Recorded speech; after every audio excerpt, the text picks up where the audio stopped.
2006 Mumbai train സ്ഫോടനത്തിൽ പ്രതികളെ വെറുതെ വിട്ട നടപടി സ്റ്റേ ചെയ്ത് സുപ്രീം കോടതി. മുംബൈ ഹൈക്കോടതി വിധിയാണ് സുപ്രീം കോടതി സ്റ്റേ ചെയ്തത്. 12 പ്രതികളെയാണ് ഹൈക്കോടതി കഴിഞ്ഞ ദിവസം വെറുതെ വിട്ടത്. വിവരങ്ങളുമായി എസ് നന്ദഗോപൻ ഒപ്പുചേരുന്നു. നന്ദഗോപൻ, 2006 മുംബൈ ട്രെയിൻ സ്ഫോടനത്തിൽ പ്രതികളെ വെറുതെ വിട്ട നടപടി സ്റ്റേ ചെയ്തിരിക്കുന്നു സുപ്രീം കോടതി. വിവരങ്ങൾ.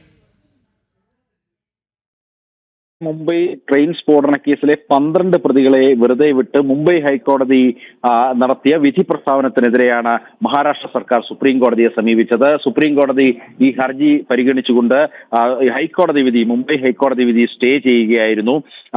അതേപോലെ തന്നെ ഇതുമായി ബന്ധപ്പെട്ട് ഇപ്പോൾ നിലവിൽ ഹൈക്കോടതി വിധി സ്റ്റേ ചെയ്തെങ്കിലും ഇപ്പോൾ പുറത്തിറങ്ങിയ ഈ 12 പേർക്കും നിലവിൽ ജയിലിനുള്ളിലേക്ക് പോകേണ്ട സാഹചര്യമില്ല എന്നുള്ളതാണ് സുപ്രീം കോടതി വ്യക്തമാക്കിയിരിക്കുന്നത്. ഇതുമായി ബന്ധപ്പെട്ട് മഹാരാഷ്ട്ര സർക്കാരിന് സുപ്രീം കോടതി നോട്ടീസും അയച്ചിട്ടുണ്ട്.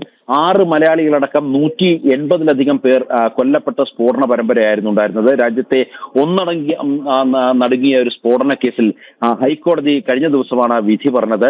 കുറ്റം തെളിയിക്കുന്നതിൽ പ്രോസിക്യൂഷൻ അമ്പെ പരാജയപ്പെട്ടെന്നാണ് ഹൈക്കോടതി വ്യക്തമാക്കിയത്. പ്രതികളെ വെറുതെ വിട്ടുകൊണ്ടുള്ള ഹൈക്കോടതിയുടെ വിധി പ്രസ്താവനത്തിൽ പ്രോസിക്യൂഷനെതിരെ അതിരൂക്ഷ വിമർശനമായിരുന്നു ഉണ്ടായിരുന്നത്. മാത്രമല്ല, പ്രതികൾക്കെതിരെയുള്ള കുറ്റം തെളിയിക്കുന്നതിൽ പ്രോസിക്യൂഷൻ പരാജയപ്പെട്ടെന്നും മാത്രമല്ല കുറ്റം ചെയ്തെന്ന് വിശ്വസിക്കാൻ പ്രയാസമാണെന്നും ഹൈക്കോടതി നിരീക്ഷിച്ചിരുന്നു. എന്നാൽ ഇത്തരം നിരീക്ഷണത്തിന്റെ ഒരു പശ്ചാത്തലത്തിലാണ് ഈ 12 പേരെയും ഹൈക്കോടതി വെറുതെ വിട്ടത്. എന്നാൽ സംസ്ഥാന സർക്കാർ ഇതിൽ നിലപാട് വ്യക്തമാക്കിയിരുന്നു. ഒരു തരത്തിലും നീക്കം അനുവദിക്കാൻ കഴിയില്ല എന്നുള്ളതായിരുന്നു സംസ്ഥാന സർക്കാരിന്റെ നിലപാട്. സംസ്ഥാന സർക്കാർ നേരത്തെ തന്നെ സുപ്രീം കോടതിയിൽ പോകുമെന്ന് വ്യക്തമാക്കിയിരുന്നു. ഇതിന്റെ അടിസ്ഥാനത്തിലാണ് ഇന്നലെ ഈ സുപ്രീം കോടതിയിൽ ഈ ഹർജി വരികയും കോടതി ഈ ഹർജി ഇന്നത്തേക്ക് പരിഗണിക്കുവാൻ വേണ്ടി മാറ്റിവെച്ചതും. ഇന്നിപ്പോൾ കോടതി ഈ കേസ് പരിഗണിച്ചപ്പോൾ ഈ നടപടികൾ ഹൈക്കോടതിയുടെ ഈ പ്രതികളെ വെറുതെ വിട്ട നടപടി സ്റ്റേ ചെയ്യുകയായിരുന്നു. ഒപ്പം തന്നെ ഹൈക്കോടതി വ്യക്തമാക്കിയത് ഇവർക്ക് ഇപ്പോൾ നിലവിൽ അവിടേക്ക് ജയിലിലേക്ക് തിരികെ പോകേണ്ട ഒരു സാഹചര്യമില്ല. മറിച്ച് സംസ്ഥാന സർക്കാരിൽ ഇപ്പോൾ നിലവിൽ നോട്ടീസ് അയച്ചിട്ടുണ്ട്. ആ നോട്ടീസിന്മേൽ മറുപടി ലഭിച്ച് നടക്കുന്ന വാദപ്രതിവാദങ്ങൾക്ക് ശേഷം മാത്രമായിരിക്കും ഇവർക്ക് ജയിലിലേക്ക് പോകണോ അല്ലെങ്കിൽ അവർ എന്താണ് കൂടുതൽ വിശദാംശങ്ങൾ എന്നതിനെ പറ്റി ഒരു സ്ഥിരീകരണം ഉണ്ടാവും. കൃഷ്ണരാജ്.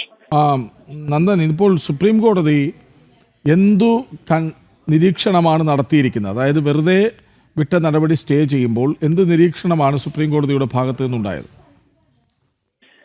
ഈ പ്രധാനമായിട്ടും മഹാരാഷ്ട്ര സർക്കാരിന് വേണ്ടി അഭിഭാഷകൻ വാദിച്ചത് ഹൈക്കോടതി മുഴുവൻ വിഷയങ്ങളും മുഖവിലേക്ക് എടുക്കാതെയാണ് ഈ കേസിൽ ഒരു വിധി പ്രസ്താവന നടത്തിയത് എന്നുള്ളതാണ് മഹാരാഷ്ട്ര സർക്കാരിന് വേണ്ടി ചൂണ്ടിക്കാണിച്ചത്. മാത്രമല്ല, രാജ്യത്തെ നടുക്കിയ സംഭവമാണ് ഉണ്ടായത്. 800-ലധികം പേർക്ക് പരിക്കുണ്ടായി. നിരവധി ആൾക്കാർ കൊല്ലപ്പെടുന്ന സാഹചര്യമുണ്ട്. ഏതാണ്ട് 180-ലധികം പേരാണ് കൊല്ലപ്പെട്ടത്. ഇത്തരമൊരു സാഹചര്യം അത് ഹൈക്കോടതിയുടെ ഒരു നിരീക്ഷണത്തിന്റെ അടിസ്ഥാനത്തിൽ അങ്ങനെ പ്രതികളെ വെറുതെ വിടാൻ കഴിയുന്നതല്ല എന്നുള്ളതാണ് മഹാരാഷ്ട്ര സർക്കാരിന് വേണ്ടി ഹാജരായ മുതിർന്ന അഭിഭാഷകൻ ചൂണ്ടിക്കാണിച്ചത്. എന്നാൽ കോടതി ഇന്ന് ഈ കേസ് കാര്യമായി പരിഗണിച്ചില്ല. ഈ മഹാരാഷ്ട്ര സർക്കാരിന്റെ വാദമുഖം കണക്കിലെടുത്തുകൊണ്ട് നിലവിൽ സ്റ്റേ നടപടികളുമായി മുന്നോട്ട് പോകുന്നു. വിചാരണ കോടതിയുടെ വിധി അതിൽ 5 പേർക്ക് വധശിക്ഷ, 7 പേർക്ക് ജീവപര്യന്തം അതായിരുന്നുവല്ലോ. അതാണ് 19 വർഷങ്ങൾക്ക് ശേഷം, ഈ സംഭവം നടന്ന് 19 വർഷങ്ങൾക്ക് ശേഷം ഹൈക്കോടതി റദ്ദാക്കിക്കൊണ്ട് വിധി വരുന്നത്. അതിൽ പറയുന്നത് ഇവർ കുറ്റം ചെയ്തെന്ന് വിശ്വസിക്കാൻ പ്രയാസമാണ്, അതുകൊണ്ട് ശിക്ഷാവിധി റദ്ദാക്കുന്നു. ഇവർക്കെതിരെ മറ്റു കേസുകളില്ലെങ്കിൽ ജയിൽ മോചിതരാക്കണം എന്നാണ്.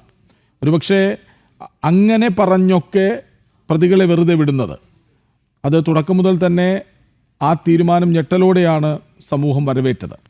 ഒരുപക്ഷെ സുപ്രീം കോടതിക്ക് അത് കുറച്ചുകൂടി എളുപ്പമാക്കി. കൃഷ്ണരാജ്, ആകെ ഈ കേസിൽ മൊത്തം 13 പ്രതികളായിരുന്നു ഉണ്ടായിരുന്നത്. ഒരാള് വിചാരണ കാലയളവിൽ തന്നെ മരിച്ചിരുന്നു. 5 പേർക്ക് ആണ് വിചാരണ കോടതി വധശിക്ഷയും 7 പേർക്ക് ജീവപര്യന്തവുമായിരുന്നു നൽകിയിരുന്നത്. കേസിൽ നിരപരാധികളായവരെ ക്രൂരമായി മർദ്ദിച്ചതടക്കമുള്ള സംഭവങ്ങളും കോടതിയിൽ ഈ പ്രതികൾക്ക് വേണ്ടി ഹാജരായ അഭിഭാഷകൻ ചൂണ്ടിക്കാണിച്ചിരുന്നു. സംഭവം നടന്ന 19 വർഷങ്ങൾക്കിപ്പുറമാണ് രാജ്യം കണ്ട ഏറ്റവും വലിയ സ്ഫോടന കേസിലെ പ്രതികളെ മഹാരാഷ്ട്ര ATS ആണ് കേസ് അന്വേഷിച്ചത്. ATS ഫയൽ ചെയ്ത കുറ്റപത്രത്തിൽ നിന്നോ അല്ലെങ്കിൽ അതിൽ നിന്നും അവർക്ക് രക്ഷ നേടാനായത്. ഏതായാലും ഹൈക്കോടതിയാണ് ഈ കേസിൽ ഇത്തരത്തിൽ ഇവരെ രാജ്യം കണ്ട ഏറ്റവും വലിയ സ്ഫോടന പരമ്പര കേസിലെ പ്രതികളെ വെറുതെ വിട്ടുകൊണ്ട് ഈ വിധി പ്രസ്താവന നടത്തിയത്. ഇതിൽ പ്രധാനമായും ചൂണ്ടിക്കാണിക്കപ്പെടുന്നത് ഹൈക്കോടതി വേണ്ട വിധത്തിൽ നിരീക്ഷണങ്ങൾ നടത്തിയില്ല, അല്ലെങ്കിൽ പ്രോസിക്യൂഷന്റെ ഭാഗം കൃത്യമായി കേട്ടില്ല, വിലയിരുത്തിയില്ല തുടങ്ങിയ ആക്ഷേപങ്ങൾ, അല്ലെങ്കിൽ അതാണ് ഇപ്പോൾ മഹാരാഷ്ട്ര സർക്കാർ പ്രധാനമായും സുപ്രീം കോടതിയിൽ ചൂണ്ടിക്കാണിച്ചത്. ആ വാദമുഖമാണ് പ്രധാനമായും സുപ്രീം കോടതി കണക്കിലെടുത്തത്. അതേസമയം ഇതുമായി ബന്ധപ്പെട്ട വിശദമായ ഒരു വാദം കേൾക്കുവാനോ അല്ലെങ്കിൽ വിശദമായ ഹർജി പരിഗണിക്കുവാനോ സുപ്രീം കോടതി തയ്യാറായില്ല.